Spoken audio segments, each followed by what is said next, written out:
Hello सांग माने नमस्कार जय जगन्नाथ। आज हजबैंड ड्यूटी रु आसला बेले माछ नहीं कि आसीथिले माछ वाला माछ सब पूरा काटी तार सफा कर देथिला और ता भितरे थिबा पुटा मध्ये सब बाहर कर देथिला। मु ताकू भल भाबे धोई देली और ए फळिया माछ गोटा भजा खाइबा को बहुत भल लागे।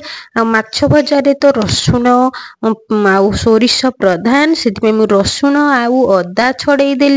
एबे आकु ग्राइंडिंग करदेबा। ग्राइंडिंग पाई मु रसुण अदा धनिया जीरा आउ 2-3 चामच सोरिष आउ सेथिरे मु दे देली गोटे कंचा लंका आउ भल फ्लेवर आसीबा पाई माने तार वासना आसीबा पाई मु दे देली धनिया पत्र आउ ताकू टिके पानी देकी भल भाबे एबे ग्राइंडिंग करदेबा।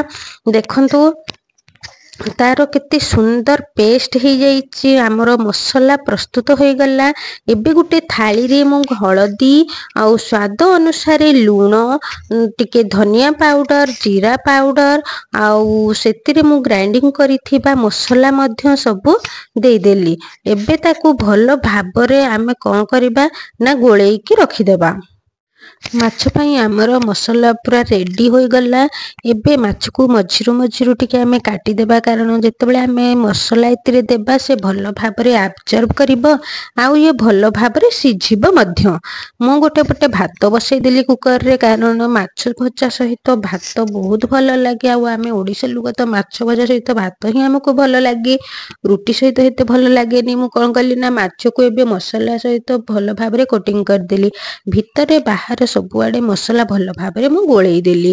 देखंतु केते सुंदर गोळेई देइछि। मु एबे गोटे कढ़ई रे आमे कोन करिबा ना सोरिष तेल नेबा। सोरिष तेल माछ पई बहुत भल लागे।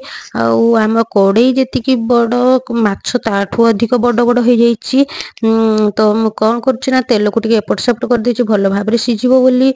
एबे माछ को आमे पलटेइ देबा। देखंतु केते सुंदर लाल हो जाइछि। टिके माछ बड़ हो जाउछि। एबे देखंतु केते सुंदर दिसुची हमर माछ भजा। एबे हमर माछ भजा पूरा रेडी हो जाइछि। हमर डिनर पई माछ भजा पूरा खाइबा लगी पूरा रेडी हो गलेनी। एबे मु कोन करछि ना भात तो करथिली, भात मु बाहर करथिली। आमे प्रेशर रे भात रोसई करू।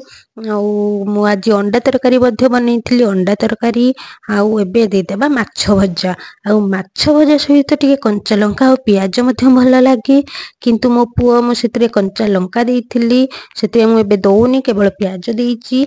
एबे देखंतु हमर खाइबा लागि पूरा रेडी। आउ आपण मानकू जदी हमर वीडियो भल लागुथिबो ताहले सब्सक्राइब करबा को भूलिबे नाही। देखंतु मो पुओ केमती अनेछि खाइबा लागि।